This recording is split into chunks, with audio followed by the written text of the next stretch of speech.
Hey everyone, welcome back. Apple just rolled out the fifth developer beta of macOS Tahoe 26, arriving 2 weeks after the previous beta. Developers enrolled in Apple's beta program can download the latest build via the System Settings app under Software Updates section.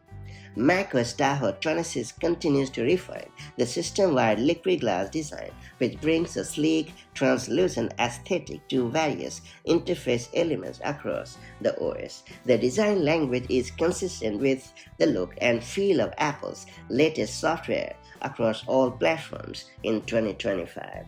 One of the biggest highlights of macOS Tahoe is the introduction of phone and journal apps to the Mac for the first time, bridging the gap between macOS and iOS.